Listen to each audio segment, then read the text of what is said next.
आज आप सब हमारे साथ पूरा दिन चले हैं।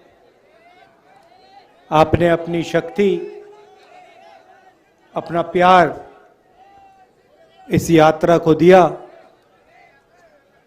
इसके लिए सबको धन्यवाद। पीछे कृष्ण कुमार पांडे जी की फोटो है। उन्होंने यात्रा को अपनी जान दी और ये कांग्रेस पार्टी और हम कभी नहीं भूल पाएंगे।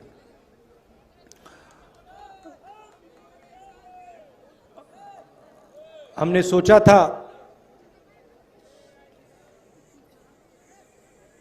कि हमारे जो यात्री हैं सब के सब अंत तक पहुंचेंगे, मगर दुख की बात है कि हमारे एक प्यारे साथी हमारे साथ श्रीनगर तक नहीं पहुंच पाएंगे, मगर जो उनकी सोच है वो हमारे साथ चलेगी और वो श्रीनगर तक पहुंचेगी। आपको याद होगा कुछ साल पहले इसी दिन नरेंद्र मोदी जी ने नोटबंदी की थी। 8 बजे रात को, मतलब अभी 7 बज रहे हैं, इसके 1 घंटे बाद नरेंद्र मोदी जी टीवी पे आए और उन्होंने कहा कि मैं 500 रुपए और 1000 रुपए के नोट को रद्द करने जा रहा हूं और काले धन के खिलाफ मैं लड़ाई लड़ रहा हूं। सच्चाई ये थी कि नोटबंदी काले धन को मिटाने के लिए नहीं की गई। नोटबंदी जो हमारे छोटे व्यापारी हैं, स्मॉल और मीडियम बिजनेस चलाने वाले लोग हैं, जो हमारे किसान हैं, उन पर आक्रमण था और उसका नतीजा आज तक हिंदुस्तान के हर गरीब को दिख रहा है। नोटबंदी के बाद उन्होंने गलत जीएसटी लागू की और इन 2 पॉलिसीज ने, जो हिंदुस्तान की रीढ़ की हड्डी है, जो इस देश को रोजगार दिलवाती है, किसान, छोटे बिजनेस वाले, छोटे दुकानदार, इन सब को नष्ट कर दिया, खत्म कर दिया। यहां आने से पहले मैं युवाओं से मिला, 5-10 युवाओं से मिला और मैंने उनसे सवाल पूछा। वो एग्जाम के बारे में आए थे, डेलीगेशन आया था, एग्जाम के बारे में बात कर रहे थे। मैंने उनसे पूछा कि आपको क्या लगता है आज के हिंदुस्तान में, आपने पढ़ाई कर ली, यूनिवर्सिटी, कॉलेज, स्कूल सब कुछ कर लिया, माता पिता ने आपकी शिक्षा में लाखों रुपए लगा दिए, आपको क्या लगता है आपको रोजगार मिलेगा? चुप हो गए, क्योंकि आज हिंदुस्तान की सच्चाई है। हमारे देश में आज युवा पढ़ सकता है, स्कूल जा सकता है, कॉलेज जा सकता है, मगर रोजगार उसे नहीं मिल सकता। स्टूडेंट्स इंजीनियरिंग पढ़ते हैं, सालों लगा देते हैं और फिर उसके बाद इंजीनियर नहीं बनते, मजदूरी करते। कोई मजदूरी करता है, कोई उबर की गाड़ी चलाता है, कोई ड्राइवर बनता है। ये हिंदुस्तान की सच्चाई है, महाराष्ट्र की सच्चाई है। और जो आपका शिक्षा का सिस्टम है, स्वास्थ्य का सिस्टम है, वो पूरा का पूरा प्राइवेटाइज किया जा रहा है। दो तीन लोग हैं, इनके हवाले नरेंद्र मोदी जी और आपकी यहां की सरकार पूरा का पूरा ढांचा इनके हवाले कर रही है। मैंने उनसे पूछा, लड़कों से पूछा कि भाई बताओ, बेरोजगारी के कारण बताओ। मुझे कहते हैं जो पब्लिक सेक्टर था, जिसमें हमारे जैसे लोगों को रोजगार मिलता था, थोड़ी सिक्योरिटी होती थी, उन्होंने कहा पूरा का पूरा पब्लिक सेक्टर प्राइवेटाइज किया जा रहा है, बंद किया जा रहा है। तो वो भी रास्ता बंद है। नोटबंदी ने, जीएसटी ने एक रास्ता बंद किया, प्राइवेटाइजेशन दूसरा रास्ता बंद कर रहा है। तो ये देश की हालत है। और इन पॉलिसियों का लक्ष्य हिंदुस्तान की गरीब जनता को डराने का है, किसान को डराने का, मजदूर को डराने का, युवा को डराने का। और बीजेपी और आरएसएस डर को फिर नफरत में बदल देते हैं। डर के बिना नफरत हो ही नहीं सकती।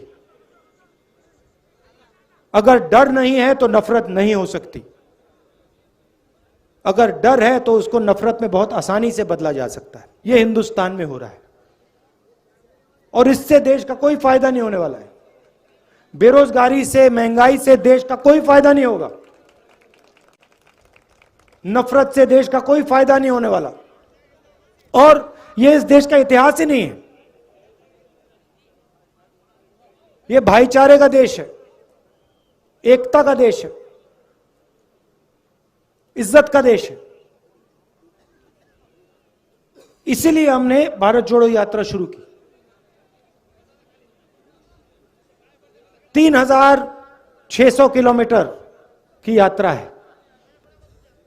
तमिलनाडु में, कन्याकुमारी में शुरू किया। 60 दिन हो गए हैं। मैं आपको बता रहा हूं, ऐसा लग रहा है कि आज सुबह हमने शुरुआत की।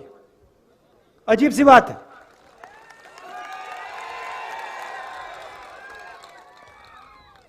हमारे यात्री, उनसे आप पूछो, किसी को समझ नहीं आ रही बात।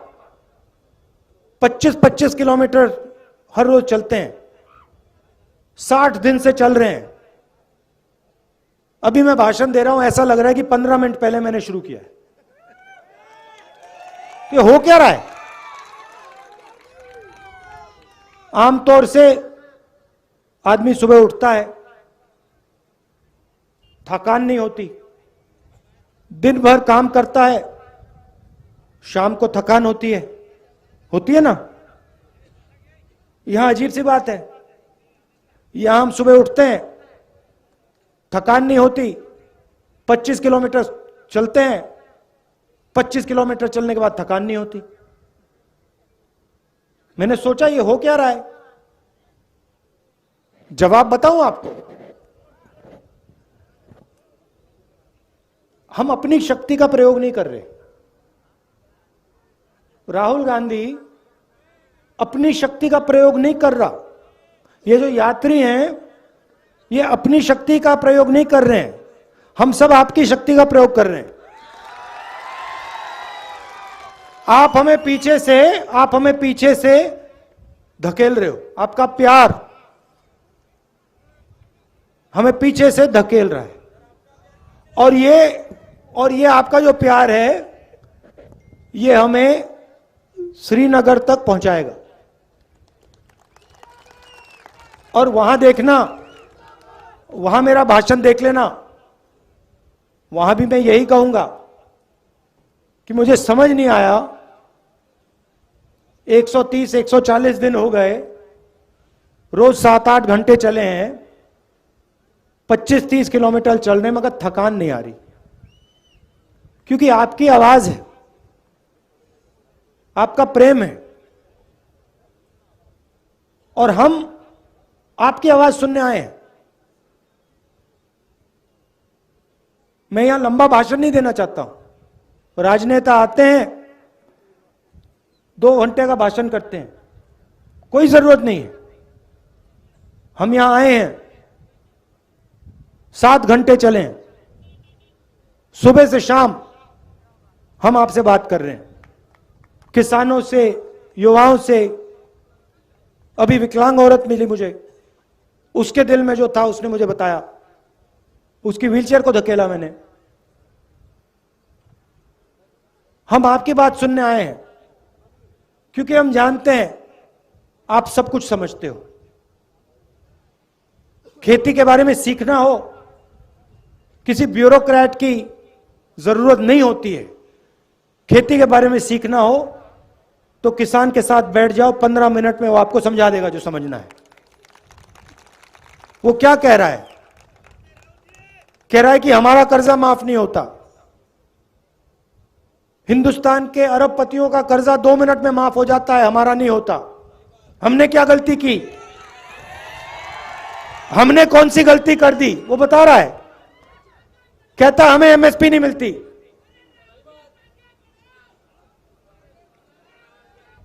वो कह रहा है, आज मुझे बताया, एक किसान मिला, 20 मिनट मुझे उसने समझाया, जो नरेंद्र मोदी जी की ये जो बीमा योजना है इसके बारे में बताया।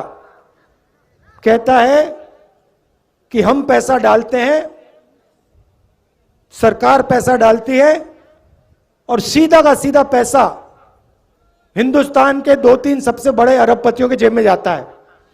हमारा खेत बर्बाद होता है, आंधी आती है, तूफान आता है, हमारा खेत बर्बाद हो जाता है, तो ना हमें इंश्योरेंस कंपनी का फोन नंबर मिलता है, ना ऑफिस मिलता है, ना पैसा मिलता है। तो अगर किसानों से बात की 15 मिनट में, 20 मिनट में, वो समझा देंगे क्या हो रहा है।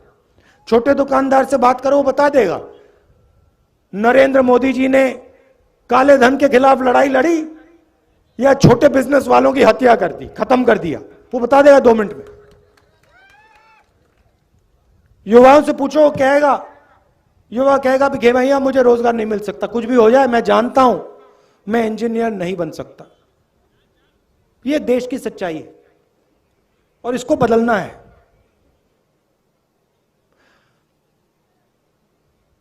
और ये देश में आरएसएस और नरेंद्र मोदी जी ने, बीजेपी ने नफरत की राजनीति शुरू की है। भाई को भाई से लड़ाते हैं। अच्छा, मैं आपसे पूछता हूं, परिवार में जब 2 भाई लड़ते हैं तो परिवार का फायदा होता है क्या? परिवार में बेटा और पिता लड़ता है, परिवार आगे जा सकता है क्या? बर्बाद होता है ना। तो फिर आप मुझे समझाओ, अगर जब भाई भाई के साथ लड़ता है परिवार बर्बाद होता है, तो फिर यहां देश में अगर भाई भाई से लड़ेगा तो देश का क्या होगा? बर्बाद होगा। तो ये लोग अपने आप को देशभक्त कहते हैं। कैसे देशभक्त हैं ये? देश में नफरत फैला रहे हैं, एक भाई को दूसरे भाई से लड़ा रहे हैं, एक भाषा को दूसरी भाषा से लड़ा रहे हैं, एक जात को दूसरी जात से लड़ा रहे हैं, एक धर्म को दूसरे धर्म से लड़ा रहे हैं, और फिर कहते हैं हम देशभक्त हैं। कौन से देश के भक्त हो आप? इस देश के भक्त तो नहीं हो। तो इसीलिए हमने ये यात्रा शुरू की, और इसमें 1 इंच, मतलब हम शुरू करेंगे, कन्याकुमारी से शुरू किया और कश्मीर में, श्रीनगर में ये जो हमारा तिरंगा है उसको हम वहां के जाके लहराएंगे। और आपने हमें इतनी शक्ति दी है, इतना प्यार दिया है, मैं आपको बता भी नहीं सकता। मैं यहां 3-4 घंटे बैठ जाऊं तब भी मैं आपको समझा नहीं सकता कि आपने मुझे कितना दिया है, कितना प्यार दिया है, कितनी शक्ति दी है। इसलिए मैं दिल से आपको धन्यवाद करना चाहता हूं, दिल से धन्यवाद करना चाहता हूं। और एक बार फिर आज दुख का दिन है। पांडे जी झंडा झंडा लिए चल रहे थे, झंडा लिए चल रहे थे, आखिरी सेकंड तक झंडा लिए चल रहे थे और फिर शहीद हुए। तो ये मीटिंग उनके याद में है।